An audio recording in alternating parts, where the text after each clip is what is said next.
On October 24, 1946, inside the courtyard of a Prague prison, one of the most notorious figures of World War II was led to his execution.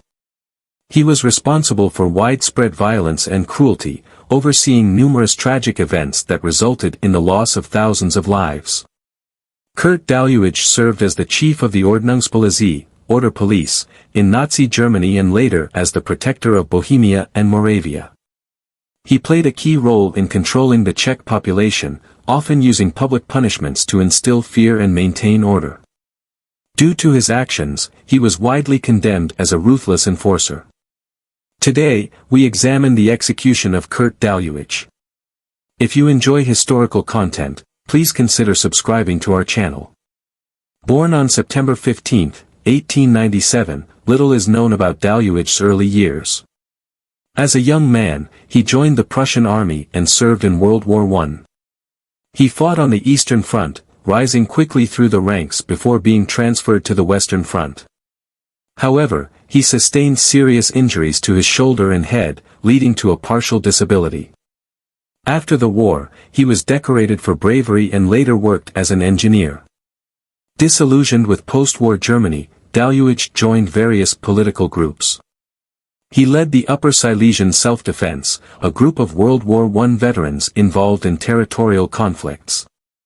He was also part of the Freikorps, a paramilitary group that opposed the Weimar Republic. Around this time, Adolf Hitler was gaining popularity, and in 1923, Daluege officially joined the Nazi Party. Despite the failure of Hitler's Munich Putsch, Daluege remained loyal. He later joined the Berlin Frontbahn, a faction of the SA, stormtroopers, that had been banned. After the ban was lifted in 1926, he quickly rose to leadership within the SA in Berlin. He became a trusted figure within the Nazi leadership, serving as a deputy to Joseph Goebbels. Hitler saw him as a reliable ally and encouraged him to leave the SA and join the SS. This decision proved beneficial, as many SA leaders were eliminated during the Night of the Long Knives. Daluege was involved in conflicts between the SS and SA. His loyalty and knowledge made him a valuable asset. He helped defend the Nazi Party headquarters in Berlin and was praised by Hitler for his dedication.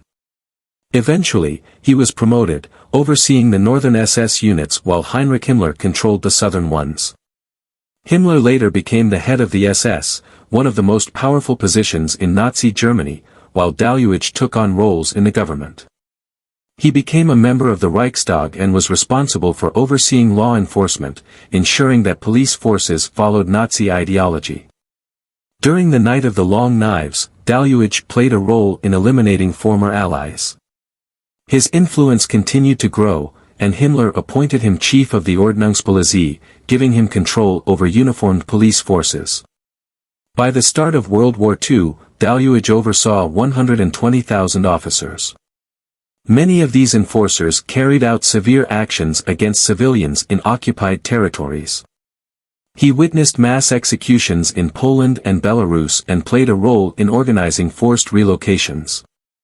His name appeared on numerous orders that sent individuals to detention camps and forced labor. He was also present at high-level meetings where expansion plans for oppressive policies were discussed. In Czechoslovakia, Daluege's rule was particularly harsh. After the assassination of Reinhard Heydrich in 1942, he was appointed deputy protector of Bohemia and Moravia. A state of emergency was declared, leading to widespread retaliatory measures. Entire communities were targeted as part of these reprisals. Villages suspected of harboring resistance fighters were destroyed, with men executed, women sent to camps, and children relocated. One of the most tragic events under Daluege's orders was the destruction of the villages Lidice and Lizaki. Homes were burned, and all inhabitants faced brutal consequences. In Lidice, men were executed in groups, while women and children were separated and deported. Many children who did not fit specific criteria were sent to extermination sites. Similar devastation occurred in Lizaki after a radio transmitter used by resistance fighters was discovered nearby. Daluege's actions were meant to enforce control, using fear as a primary tactic. He continued in his role until 1943 when a severe heart attack forced him to step down. Hitler granted him a comfortable retirement, but his past would soon catch up with him. After Germany's defeat in 1945, British forces captured Daluege in Lübeck. He was later extradited to Czechoslovakia, where he faced trial for his actions. At his trial, he denied responsibility, claiming he was merely following orders. However, the evidence against him was overwhelming. He was convicted of crimes against humanity and sentenced to death. On the day after his sentencing, Daluege was taken to Prague's Pankrak prison. This site had been used as an interrogation center during the war. Hundreds gathered in the courtyard to witness his execution, including many prison staff and officials.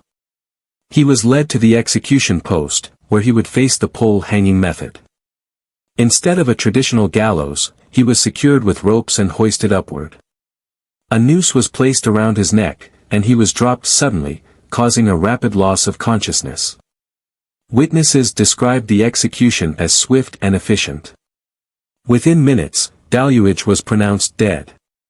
His downfall marked the end of one of the most notorious figures of the Nazi regime. As a high-ranking official, Daluege wielded immense power. He controlled a vast police force and played a key role in enforcing oppressive policies.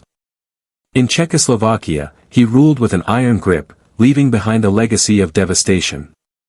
For his actions, he was held accountable and faced the ultimate punishment.